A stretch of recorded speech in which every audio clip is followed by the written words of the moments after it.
أعوذ بالله من الشيطان الرجيم بسم الله الرحمن الرحيم Assalamualaikum warahmatullahi wabarakatuh. Alhamdulillah wassalatu wassalamu ala Rasulillah wa ala alihi wa sahbihi wa mawalah wa la hawla wa la quwwata illa billahi wa ba'du.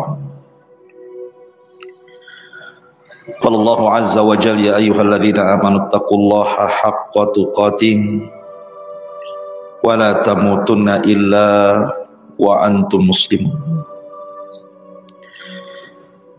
Fa inna asdaqal hadithi kitabullah wa khairal huda huda Muhammadin sallallahu alaihi wasallam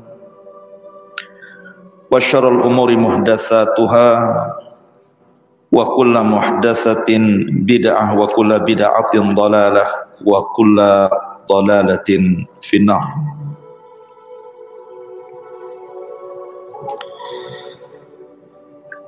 Alhamdulillah, di malam hari ini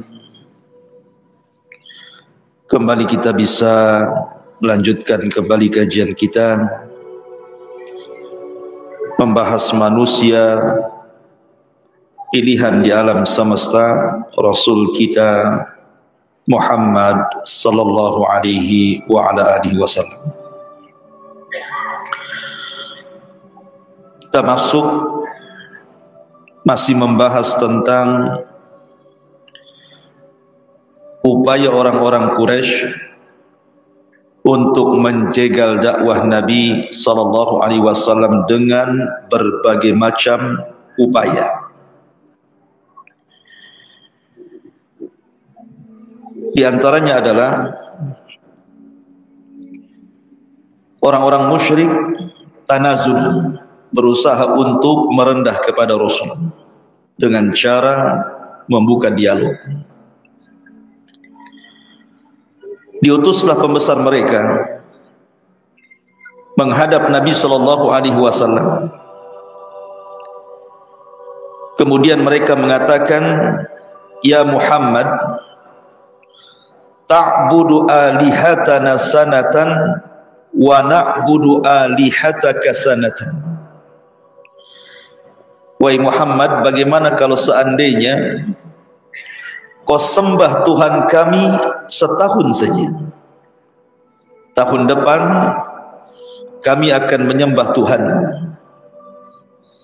1 tahun kau sembah Tuhan kami, 1 tahun kami sembah Tuhan. Kan enak tuh. Ma'asyiral muslimin yang dimuliakan Allah subhanahu wa ta'ala.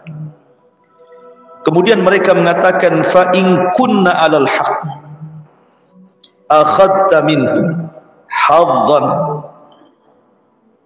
wa in kunta 'alal haqqi akhadna minhu haddan. Nanti setelah itu kita lihat, kalau rasa-rasanya agama kami lebih benar dibandingkan agama dirimu, kau ikut kami. Tapi kalau rasa-rasanya agama engkau lebih benar di antara agama kami, kami yang ikut engkau. Maka Nabi sallallahu alaihi wasallam terdiam sampai kemudian Allah subhanahu wa ta'ala turunkan ayat, "Qul ya ayyuhal kafirun la a'budu ma ta'budun." Wahai orang kafir, katakan ya Muhammad, wahai orang-orang kafir, saya tidak akan menyembah apa yang kalian sembah. Dan di akhir ayat Allah mengatakan, lakum dinukum waliyadin. Sudah keyakinan kalian ambil dengan keyakinan kalian, dan keyakinanku adalah keyakinanku. Ma'asyiral muslimin yang dimuliakan Allah azza wa jalla, kenapa Rasul menolak? Tidak mau kemudian mengikuti saran orang-orang musyrik ini. Karena agama Nabi sallallahu alaihi wasallam itu agama tauhid. Jangankan nyembah Tuhannya orang musyrik setahun, Nyembah sekali saja sudah rontok tauhidnya itu. Jangan 1 tahun sembah Tuhan orang-orang musyrik, sekali saja nyembah rontok semua tauhid. La in asyrakta la yahbatanna amaluka wa la takunanna minal khasirin. Kalau engkau melakukan kesyirikan, la yahbatanna amal, tentu amal kalian akan hancur dan engkau akan menjadi orang yang rugi. Dan inilah akidah namanya. Ma'asyiral muslimin yang dimuliakan Allah Azza wa Jalla, akhirnya kemudian orang-orang musyrik pun tidak berhasil. Mulailah mereka mencari cara lain. Diutuslah para pembesar mereka untuk datang ke kota Yathrib, ke kota Madinah, karena mereka tahu di Madinah itu banyak orang-orang Yahudi, dan orang-orang Yahudi itu diturunkan kitab. Siapa tahu ada informasi dari ahlul kitab Madinah tentang Rasul sallallahu alaihi wasallam. Berangkat mereka. Kemudian mereka bertanya kepada pembesar Yahudi Madinah dan mengatakan, wahai para pembesar Yahudi, di negeri kami Mekah ada orang yang tiba-tiba ngaku nabi. Percaya enggak kalian? Maka kata pembesar Yahudi, gini saja, berikan kepada dia 3 soalan. Kalau dia sanggup menjawab, memang dia nabi. Kalau dia tidak sanggup menjawab, dustakan kenabiannya. Akhirnya kemudian kata orang Yahudi mengatakan kepada orang-orang musyrik, 1, tanya kepada orang yang ngaku nabi itu, bagaimana cerita tentang anak-anak muda yang terjerembab dalam sebuah gua? Bagaimana kisahnya? Anak muda yang masuk ke dalam gua kemudian ditidurkan lama, macam mana kisahnya? Kemudian yang kedua tentang seorang raja yang keliling dunia berdakwah tauhid, macam mana kisahnya? Kemudian yang ketiga, tanyakan soal ruh kepada dia. Apa itu ruh? Dalam riwayat yang lain, tanyakan kepada dia tentang kemiripan anak. Kenapa anak bisa mirip dengan bapaknya atau dengan ibunya? Kalau dengan tetangganya bahaya. Kemudian yang kedua, kenapa penduduk sorga, apa makanan pertama yang dimakan penduduk sorga? Kemudian ketiga, tanyakan soal ruh kepada dia. Kalau dia bisa menjawab, memang dia nabi. Kalau tidak bisa menjawab, dustakan kenabiannya, pembual dia. Kemudian kunci jawabannya diberitahu. Pulanglah orang-orang musyrik ini dengan senang hati karena sudah mendapatkan ujian yang akan diujikan kepada Nabi SAW. Sampai di Mekah, mereka datang kepada Nabi SAW dan mengatakan, ya Muhammad, kami akan beriman asal syaratnya engkau jawab 3 pertanyaan kami. Ketika mereka mengatakan akan beriman, ikhwan, Rasul langsung senang. Karena Rasul itu menginginkan hidayah kepada orang-orang Quraisy itu, sehingga Rasul lupa mengucapkan kalimat insya Allah ketika hendak memberikan jawaban. Harusnya Rasul mengatakan insya Allah besok jawabannya, harus begitu ya. Tapi Rasul saking senangnya mengatakan ghadan al-jawab, besok jawabannya. Kenapa tidak hari itu juga Rasul kasih jawaban? Karena Nabi SAW la yantiqu anil hawa, dia tidak bicara dengan hawa nafsunya, dia harus menunggu wahyu dari Allah dulu. Kalau memang turun wahyu, baru Nabi jawab. Kalau tidak turun wahyu, Rasul tidak akan jawab. Ma'asyiral muslimin yang dimuliakan, karena lupa mengucapkan insya Allah, keesokan hari Jibril pula tak turun. Hari kedua tak turun juga. Sudah lewat 1 minggu, tidak turun juga. Lewat 2 minggu, tidak turun juga. Sesak dada Nabi. Orang-orang musyrik sudah mulai meragukan kenabiannya. Tuh kan, dia bukan Nabi katanya. Masa sudah 2 minggu nggak ada jawabannya katanya. Dia janji besok akan dijawab. Ketika sudah berlalu hampir 1 bulan, Nabi sudah semakin sesak dadanya. Maka kemudian Allah perintahkan Jibril untuk menurunkan surat Al-Kahfi. Surat Al-Kahfi, di mana surah Al-Kahfi itu menjawab semua pertanyaan orang-orang kafir Quraisy. Adapun anak-anak muda yang masuk ke dalam gua kemudian ditidurkan 300 abad lebih, mereka lah Ashabul Kahfi, dibacakan ayatnya.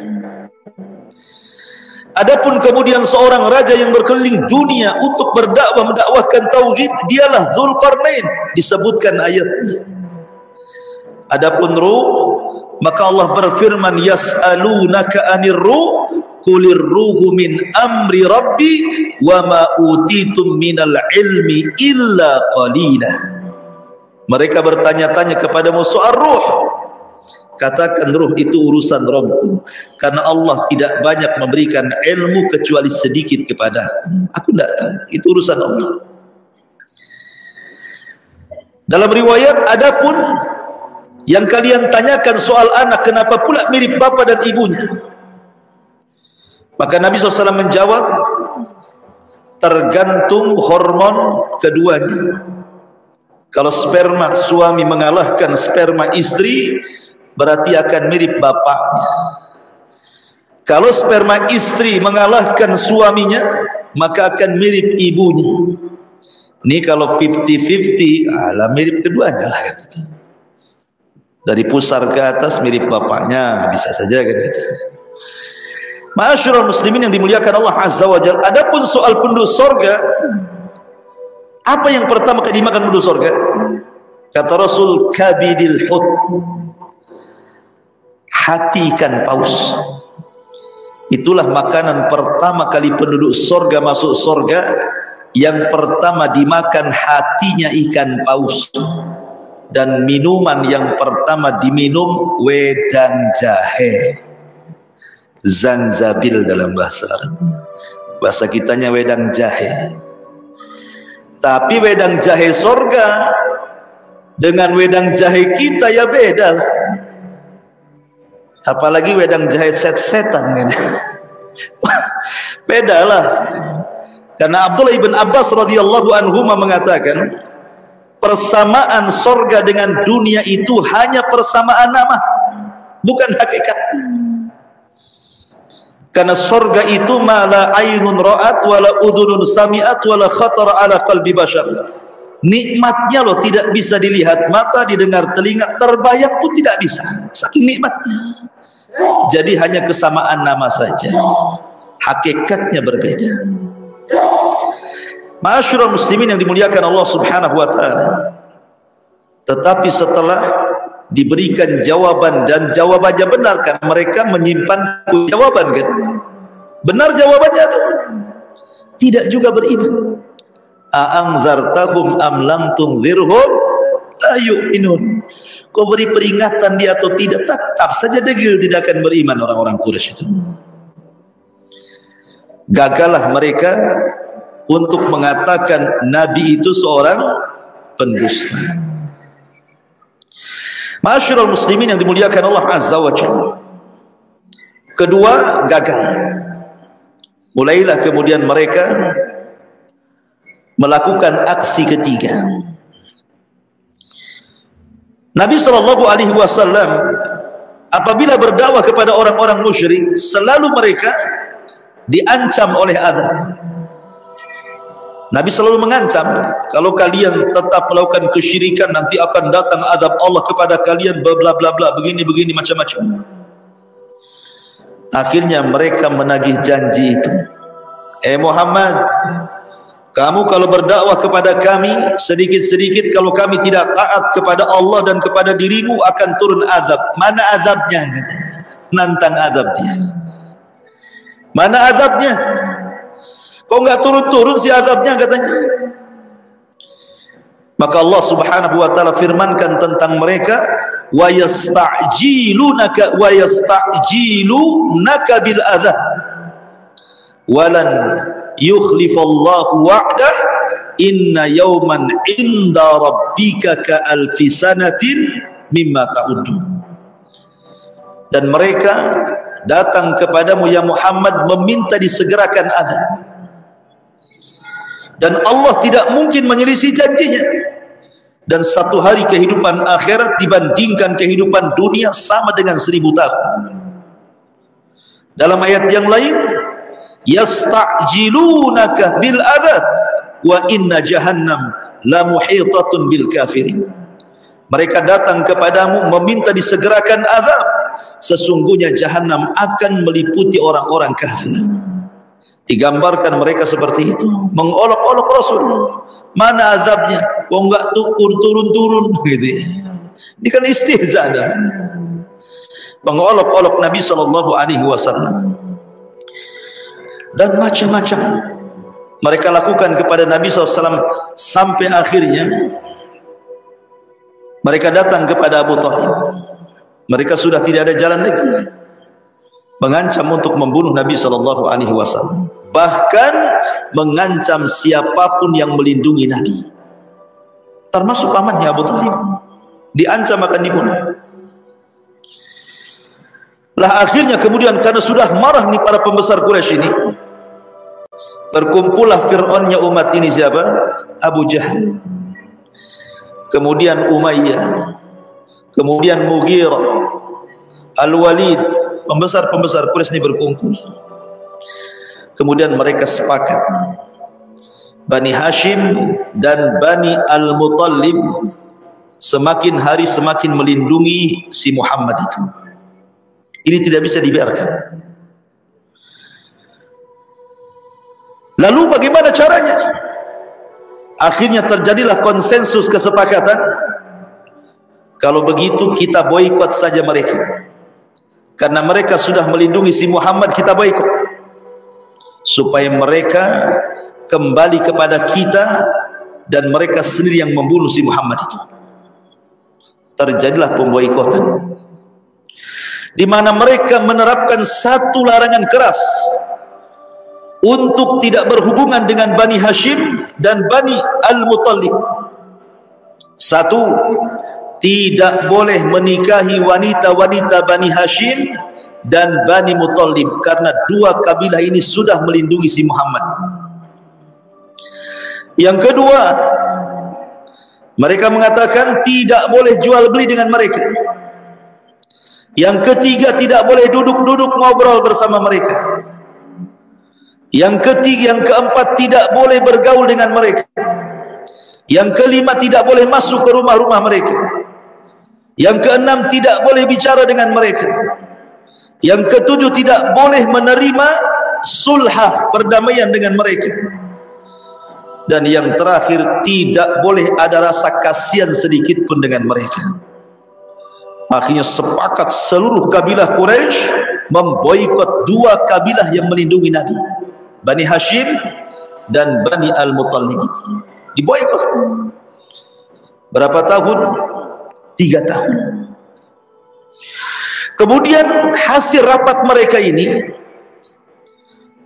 ditulis dalam sebuah kertas, kemudian diletakkan di dalam Ka'bah, bahwa ini perjanjian bersama antar kabilah untuk memboikot Bani Hashim dan Bani Al-Muttalib.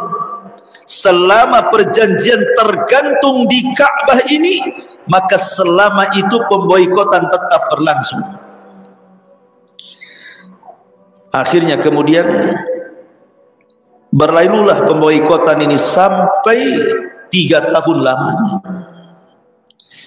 Akhirnya kemudian mereka pun mulai kelaparan, sampai dikatakan hatta akalu awraqasy syajar, sampai mereka memakan daun-daun pohon, wal julud, dan kulit, wa wasalu adh-dharra wal faqr, sehingga banyak di mana-mana terjadi kemiskinan dan kefakiran, hatta sami'at aswatun nisa'i wassibyan, sampai wanita-wanita, anak-anak kecil, bayi-bayi menangis kelaparan. Diboikot 3 tahun. Ketika sudah sampai 3 tahun, rupanya adalah orang-orang Quraisy itu, walaupun bukan pembesar mereka, kasihan. Ini sudah lewat 3 tahun. Mereka makin hari makin miskin, makin kelaparan, banyak penyakit dan begitu seterusnya. Ada seorang yang bernama Hisham ibn Amrin ibn al-Harith dari Bani Amir ibn Lu'ay. Dia kasihan. Bagaimana bisa, mungkin bahasa kita, tega-teganya kabilah-kabilah Arab itu memboikot 2 kabilah ini. Mereka sudah makan dedaunan, mereka sudah susah kelaparan. Terkadang mereka diberi, boleh membeli sesuatu dari orang-orang Quraisy itu, tetapi harganya dimahalkan sampai mereka tidak sanggup beli, sehingga mereka hanya bisa memberi makanan itu harus keluar ke Yaman, ke Syam dengan modal seadanya, sehingga tidak cukup bagi mereka untuk dimakan. Maka ada orang yang namanya Hisham ibn Amr ibn Haris ini kasihan. Memang dia bukan tokoh besar, tapi juga satu di antara tokoh-tokoh Quraisy. Dia berpikir, akhirnya dia berangkat kepada Zuhair ibn Abi Umayyah al-Makhzumi. Zuhair ini termasuk daripada bibi-bibi dari ibu dari Bani Hashim. Jadi Hisham ini datang kepada Zuhair, ya Zuhair, engkau masih ada kerabat dengan Bani Hashim. Kenapa kau diam saja? Kenapa kau tidak tolong mereka? Bergeraklah, tolong saudaramu itu. Kata Zuhair, ya Hisham, macam mana aku akan nolong mereka? Aku sendirian. Kalau kau bisa, carikan kawan. Akhirnya Hisham pun kemudian mencarikan kawan, datanglah kepada Al-Mut'im ibn Adi dan mengumumkakan keinginannya supaya membatalkan perjanjian pemboikotan itu. Akhirnya Mut'im ibn Adi setuju. Kata Mut'im bin Adi, cari lagi yang bisa mendukung kita. Akhirnya Hisham pun kemudian mencari lagi, datanglah kepada seorang yang bernama Bukhtari ibn Hisham, dan dia pun setuju. Kemudian disuruh mencari orang lagi yang sepaham dengan dia. Maka Hisham pun berangkat kepada Zam'ah ibnul Aswad, ayah daripada Saudah bintu Jam'ah, istri Nabi. Akhirnya setuju juga. Kemudian terakhir datang kepada Suhaib ibn Abi Umayyah, akhirnya setuju juga. Ketika sudah ada 5 atau 6 pembesar ini setuju untuk pembatalan pemboikotan itu, akhirnya Hisham ibn Amr ibn Haris ini mengajak teman-temannya untuk tawaf di Ka'bah. Setelah tawaf, maka mereka berteriak, ya ma'syara Quraisy, sesungguhnya perjanjian ini kezaliman, sebaiknya dihapuskan, biarkan Bani Hashim dan Bani Muttalib bebas. Datang Abu Jahal, si Fir'aun ini. Apa kata Abu Jahal? Kadzabta, dusta engkau, wallahi la tusyak, demi Allah tidak boleh perjanjian itu dirobek. Berkata Jam'ah dan mengatakan, anta wallahi akdzab, kalau kami dusta, engkau lebih pendusta wahai Abu Jahal, katanya. Mulai lawan-lawanan sesama mereka. Akhirnya kemudian yang lain mengatakan, engkau benar, memang Abu Jahal itu sangat pendusta. Yang lain mengatakan, iya benar dia pendusta. Yang lain mengatakan, iya benar pendusta. Kan sudah ada rapat sebelumnya. Akhirnya Abu Jahal dikeroyok lah kan. Kemudian Abu Jahal akhirnya bertanya, oke, apakah engkau sudah mengikuti agama si Muhammad? Mereka mengatakan, tidak ada urusan kita dengan agama dia, ini urusan kemanusiaan. Tiba-tiba Abu Talib datang. Ketika mereka sedang berdialog itu, Abu Talib datang. Apa kata Abu Talib? Ya Aba Jahlin, wahai Aba Jahl. Sini saya ingin ngomong, kata Abu Talib. Anak saudaraku, maksudnya Nabi SAW, ingin menghabarkan kepada kalian lewat diriku. Sesungguhnya perjanjian itu sudah terrobek dengan sendirinya.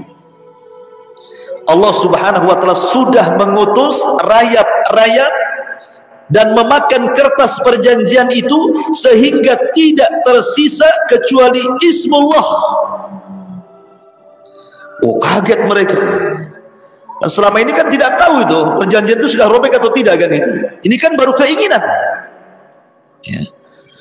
Maka kemudian orang-orang ini mengatakan, ayo kita lihat sama-sama. Kalau yang diucapkan Abu Talib ini benar, maksudnya apa yang dikatakan anak saudaranya benar, bahwa perjanjian itu robek dan tidak tersisa kecuali Bismikallahumma, berarti pemboikotan harus dicabut dari Bani Hashim dan Muttalib. Tapi kalau dia dusta, ternyata perjanjian itu masih utuh, maka terserah kalian mau apakan si Muhammad itu. Akhirnya kemudian sama-sama berangkat menuju ke dalam Ka'bah. Rupanya betul, kertas janjian itu sudah tidak ada lagi, tinggal hanya secuil dan hanya sisa kalimat Bismikallahumma, itu saja. Adapun bulir-bulirnya sudah nggak tahu kemana karena sudah dimakan rayap. Artinya apa yang diucapkan Nabi itu menjadi sebuah kenyataan, ya, karena dia tidak berucap dengan hawa nafsu. Yang diucapkanlah wahyu. Allah sengaja mengutus rayap untuk memakan tuh kertas perjanjian itu. Akhirnya sejak itulah orang-orang Quraisy mencabut pemboikotan itu, sampai memboikot mereka. Ya. Lah karena lamanya pemboikotan ikhwan 3 tahun, sehingga Abu Talib pun selama itu mengalami sakit yang semakin hari semakin memarah. Dan kita tahu Abu Talib paman Rasul yang paling membela Nabi kan. Akhirnya Allah takdirkan Abu Talib pun sakaratul maut, meninggal dunia. Saat sakaratul maut Abu Talib, karena Nabi tahu bahwa tidak ada paman yang paling dicintai Rasul dan tidak ada paman yang paling mencintai Rasul kecuali Abu Talib. Dia tidak mau kematian Abu Talib sia-sia. Dia tidak mau kematian Abu Talib di atas kekafiran. Datang Nabi SAW saat Abu Talib sakaratul maut itu. Kemudian Rasul membisikkan di telinga Abu Talib dan mengatakan, ya Abu Talib, qul la ilaha illallah. Abu Talib tidak mau mengucapkan kalimat itu karena sibuk dengan kawannya Abu Jahal, Umayyah, Al-Mughirah, macam-macam di sampingnya, ikut bisik-bisik juga di telinga sebelahnya. Jadi mana satu yang didengarnya? Nabi membisikkan di telinga sebelah kanan, wahai pamanku, ucapkan la ilaha illallah. Dengan ucapan itu aku akan berhujjah dengan Allah, Allah selamatkan dirimu. Sebelah kiri Abu Jahal mengatakan, hei Abu Talib, apakah kau akan mengucapkan kalimat itu dan membenci agama nenek moyangmu Abdul Muttalib? Jangan kau ucapkan. Akhirnya Abu Talib sesekali memandang Rasul, sesekali memandang kawan-kawan seperjuangannya Abu Jahal, Umayyah. Akhirnya sampai ruh dicabut dari badan Abu Talib, Abu Talib tidak mengucapkan kalimat syahadat. Dari sini sepakat ahli sunnah, Abu Talib mati kafir. Kecuali orang Syiah mengatakan Abu Talib itu muslim. Loh, kenapa dia tidak mengucapkan la ilaha illallah? Dia mengucap, cuma Nabi gak dengar. Orang Syiah. Kenapa? Karena seluruh imam-imam 12 Syiah itu turunan Abu Talib. Ali, Abu Talib, bapaknya kan, nikah dengan Fatimah, lahir Hasan Husain. Dari Hasan lahirlah Hasan Al-Musanna dan Zaid. Dari Husain yang sisa anaknya Zainul Abidin. Dari Zainul Abidin terus sampai kepada Muhammad Hasan Al-Ashkari. Keturunan Syiah itu yang paling diutamakan dari Husain jalurnya. Ya, makanya mereka mengatakan Imam Mahdi itu jalur Husain, sementara kita ahli sunnah jalurnya Hasan. Ya. Ma'asyiral muslimin yang dimuliakan Allah Subhanahu wa taala, maka kita katakan sebagai ahli sunnah Abu Talib mati kafir. Ketika Abu Talib mati kafir, Nabi sedih, ikhwan. Kesedihan Nabi SAW sampai akhirnya Rasul terus memunajat kepada Allah, la astaghfiranna lak ma lam unha ank. Wahai pamanku, aku akan terus meminta ampun untukmu selama Allah tidak melarang. Selama Allah tidak melarang, aku akan terus mintakan ampun kepadamu agar Allah hapus dosa-dosa. Tetapi apa yang terjadi? Permintaan Rasul ditolak. Turunlah ayat Al-Quran, ma kana lin nabi walladzina amanu an yastaghfiru lil musyrikina walau kanu ulil qurba min ba'di ma tabayyana lahum annahum ashabul jahim. Turun ayat ini. Tidak boleh bagi Nabi, orang-orang yang beriman, memintakan ampun akan dosa orang-orang musyrik walaupun kerabat dekatnya, setelah jelas kepada mereka bahwa mereka termasuk penghuni jahannam. Tak boleh. Kalau ada kerabat antum meninggal dan agamanya musyrik, tidak boleh kita minta ampun untuk dia, walaupun dia orang tua sendiri. Kalau mati musyrik, mati kafir, tidak boleh. Lah ketika itu Abbas ibn Abdul Muttalib, Abbas itu datang kepada Rasul. Abbas saudara Abu Talib. Ya Rasulullah, bukankah perjuangan Abu Talib sudah banyak memperjuangkan Islam dan membela diri? Akankah perjuangan Abu Talib selama hidupnya membela agamamu bermanfaat untuk dia di akhirat? Kata Rasul sallallahu alaihi wasallam, Abu Talib fi dhahzahim minan nar, laula ana lakana fi darkil asfali minan nar. Ya Abbas, sebenarnya Abu Talib itu dipindah oleh Allah nerakanya, yang tadinya dia digulung neraka oleh ombak neraka. Kalau bukan karena diriku, tentu Abu Talib akan berada di intip neraka yang paling dalam.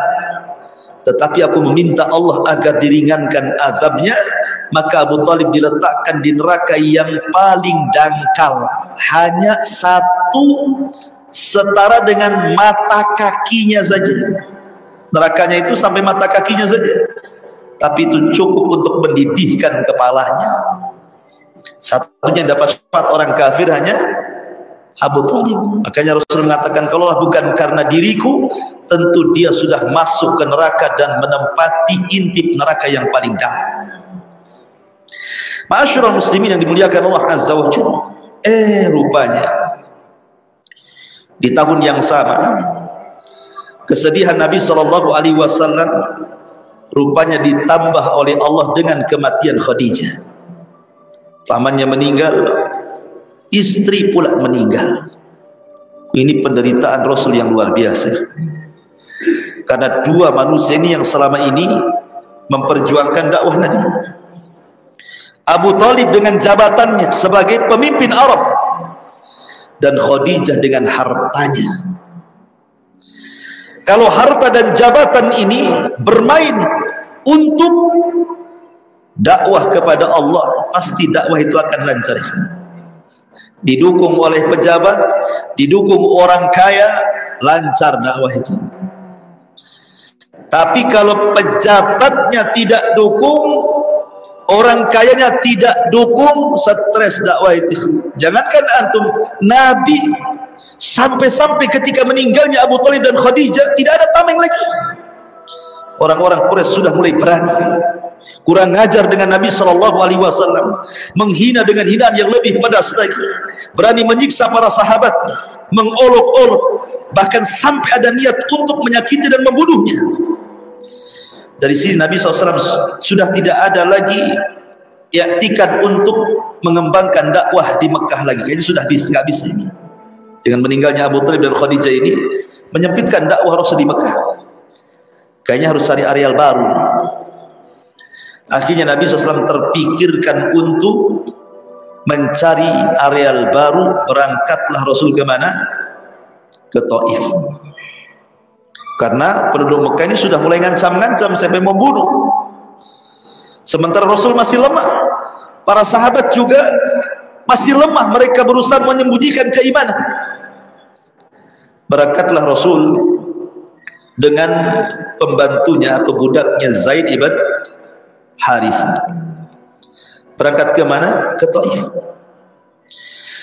Sampai di Taif, pertama yang ditemui adalah 3 pembesar Taif, dan 3-tiganya adalah bersaudara. Pertama, Abdu Yalil ibn Amr ibn Umar Al-Thaqafi. Yang kedua, Mas'ud ibn Amrin ibn Umar Al-Thaqafi. Yang ketiga, Hubayb atau Habib ibn Amrin ibn Umar Al-Thaqafi. Rasul datang nih ketiga orang. Tapi apa jawabannya? Ketika Rasul mengatakan saya Nabi, saya Rasul, masuklah kau ke agama tauhid, tinggalkan sesembahan selain daripada Allah Azza wa Jalla. Masing-masing pembesar Taif ini ngomong. Apa ucapannya? Kalau engkau seorang Nabi, sudah kurobek kiswah Ka'bah itu. Enggak yakin kau seorang Nabi. Kemudian yang kedua mengatakan, demi Allah, aku tidak akan bicara selamanya dengan engkau. Sebab kalau seandainya kau memang seorang Nabi, maka kau lebih bahaya dibandingkan aku bicara dengan. Dan kalau memang kau bukan seorang Nabi, lebih lagi aku tidak akan bicara dengan kamu. Kemudian yang ketiga mengatakan, apakah tidak ada Nabi? Kenapa Allah harus memilih kamu? Katanya. Kenapa tidak Abu Jahal saja jadi Nabi? Gitu loh maksudnya. Kenapa enggak Abu Lahab saja jadi Nabi? Kau pula jadi Nabi gitu. Itu kan istihza, mengolok-olok. Maka Nabi SAW 10 hari di Taif ini berdakwah door to door ke rumah-rumah, ke penduduk-penduduk Taif. Rupanya 3 pemimpin Taif ini sudah merencanakan untuk menyakiti Nabi. Kemudian diprovokasilah orang Taif, mulai anak-anak, perempuan, orang tua, laki-laki, semua mengusir Rasul, sepakat diusir dari Taif. Yang anak-anak naruh duri, yang perempuan ikut melempari batu, yang laki-laki ngejar mentung, sampai Rasul dikejar-kejar oleh penduduk Taif, berjalan dan berlari 1 mil bersama Zaid, menghindari batu yang dilempar kepadanya. Diusir. Kalau antum jadi da'i, kemudian pasti seperti Nabi, 100% saya yakin resign antum jadi da'i itu. Resign gak? Langsung resign jadi da'i antum. Antum dakwah ke pulau, tiba-tiba orang pulau sudah pegang batu tuh. Ya, berhentilah saya jadi da'i. Bagus jadi tukang bangunan kan. Ya. Lihat bagaimana Nabi, kita berdakwah tidak pernah kayak gini. Kita ini dilempari dengan status saja udah stres kayaknya. Ya, baru dibully saja, baru dikata-katain saja sudah lemes kita ini.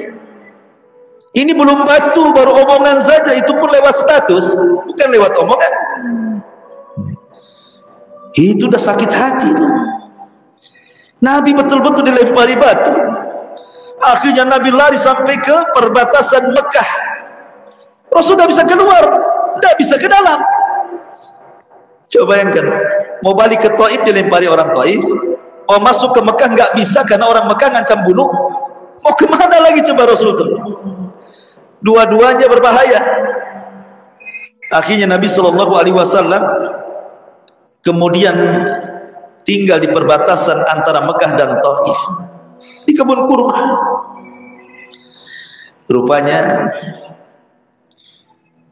malaikat Jibril melihat kasihan kepada Nabi. melihat iba. Macam mana seorang nabi dan rasul, orang mulia bisa ditolak, dilempari batu. Akhirnya Jibril datang membawa 2 malaikat penjaga Taif. Ayo kita mendatangi Muhammad sallallahu alaihi wasallam.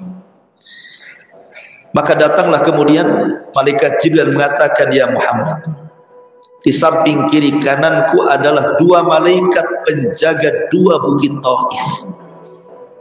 Kau tinggal perintahkan saja 2 malaikat ini. Biar 2 malaikat itu mencabut bukit Taif tadi, ditimpakan kepada penduduk Taif yang sudah kurang ajar kepada.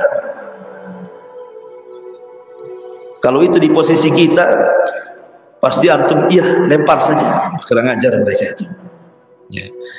Tetapi Nabi mengajarkan bagaimana as-sabru alal dakwah, sabar di atas dakwah, wa tawassaw bil haqqi wa tawassaw bis sabr.